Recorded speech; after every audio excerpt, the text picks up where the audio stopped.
Let's say you are 10, 12 years of age, you looked at people, they're quite normal.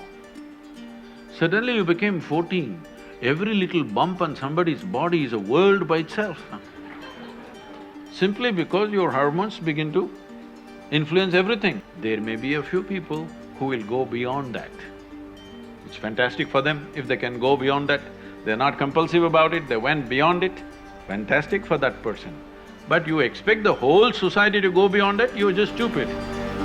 Such a thing doesn't happen.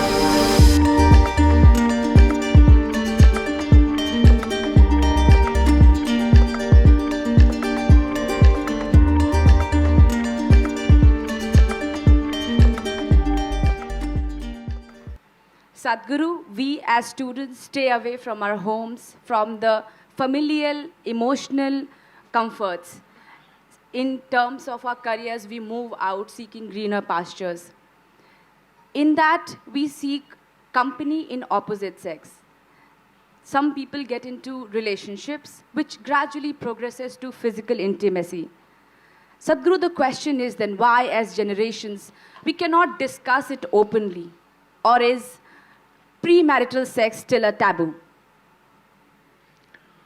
See, this is not some kind of a prescription, this is an individual need. Right now, we must understand this. In this society, we handled human sexuality like this.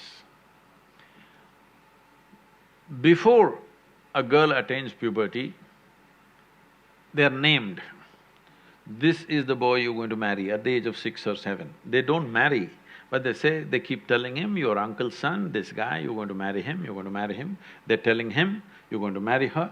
So they have not seen each other, they have not met each other, they have nothing going, but emotionally they're being bound.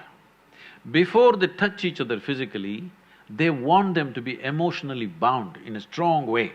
So this is the technique of the culture, how they dealt with it. So when you become or attain to your puberty, when your body blossoms into certain possibilities, now your emotions are already with somebody. So you handle your body, you don't go wild because your emotions are already attached to somebody. So by the time they're 15, 16, the girl gets married. By the time they're 17, 18, the boy gets married. They get into agriculture or business or whatever, their activity. So one important aspect of the life of the youth is settled. One thing is emotion, another thing is a physical requirement. Both are settled at an early age. And of course, those days children came within a year or 2 years, so they got engaged and they got busy and life went on, all right? Today, our lives have changed because by the time you finish education, most people are minimum 24, 25 years of age. PhD means 35? I don't know what It depends how kind your professor is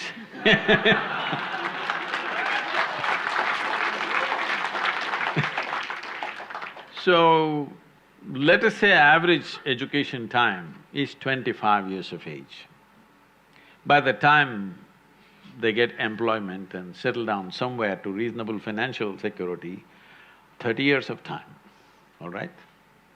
The peak of human hormonal function is between 15 to 30. You're not teaching people some ascetic way to live. You're not giving them some sadhana that they're transforming their energy into some other possibility and attaining to something else. There is no such thing. And there's close proximity with the opposite sex. If you don't want to address it, then you will create an unhealthy society, very unhealthy society, which unfortunately is finding expression in violent ways in our society because we've not addressed the fundamental needs of a human being. First thing is nourishment. If nourishment is taken care of, you must understand, nourishment is survival.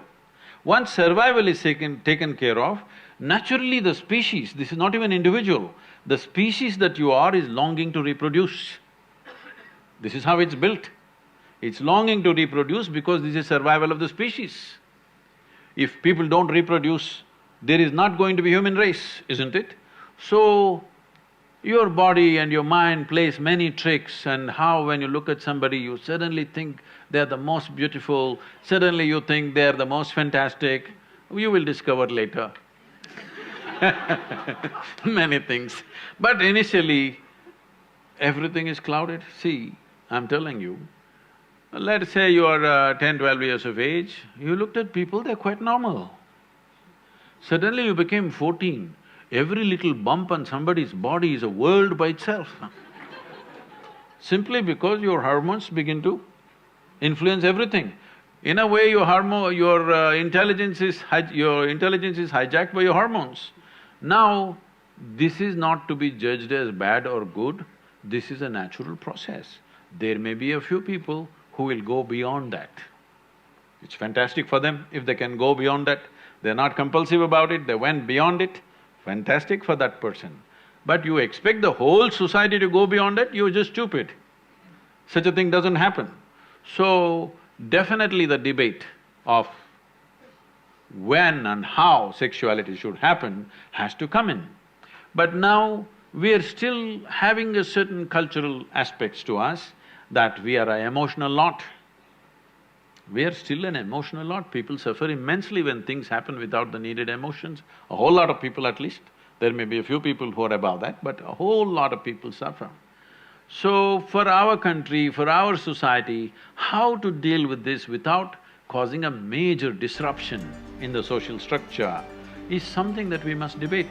We must do research on it, how to do it.